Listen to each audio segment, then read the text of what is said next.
Pour obtenir cette puissance divine, remarquons quel est son mode d'action et signalons une erreur à éviter, celle de vouloir sentir la présence de cette puissance divine quand elle agit en nous.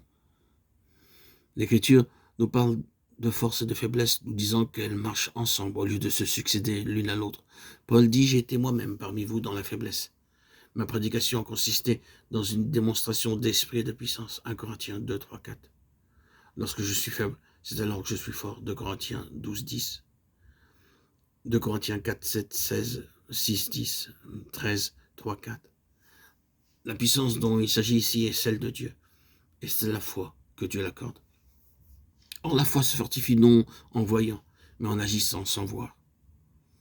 Le Saint-Esprit se cache sous les choses faibles du monde que Dieu a choisies, afin que personne ne se glorifie devant lui.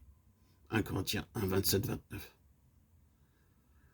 Ce n'est que l'esprit de foi qui peut éprouver la puissance de l'esprit.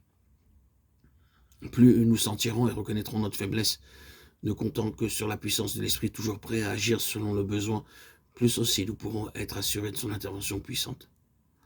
Lors même que nous ne sentirons rien. Les croyants perdent beaucoup, non seulement à ne pas attendre la puissance de l'esprit, mais encore à l'attendre mal. Quoi que vous sentiez n'avoir guère de force, cherchez toujours à répondre avec une fidèle et prompte obéissance à chaque appel du devoir, aussi bien qu'à attendre avec persévérance la vertu d'en haut. Avec prière et foi, comptez sur la puissance de Dieu, qui déjà demeure en vous et qui attend le moment de pouvoir agir par vous. En vous exerçant ainsi, vous ne tarderez pas à avoir la preuve que c'est quand vous êtes faible que vous êtes fort.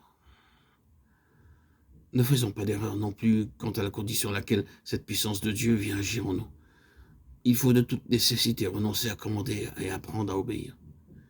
Il n'y a pas besoin d'être très avancé pour désirer d'être vêtu de force et demander la vertu de l'esprit.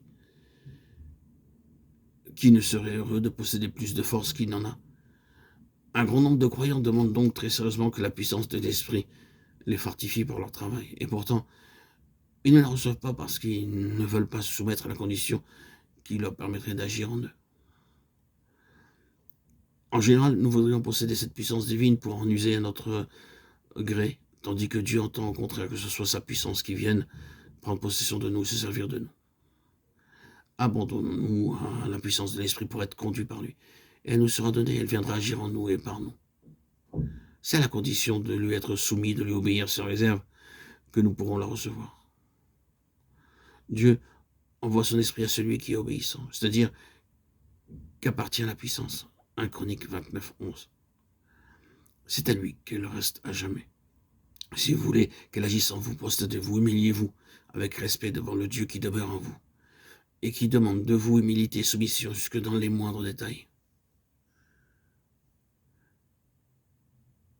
Craignez d'enfreindre de quelque manière sa sainte volonté, que votre vie témoigne d'une entière reddition à la puissance qui a pris possession de tout votre être. Laissez l'esprit régner en vous, et vous saurez que sa puissance agit en vous.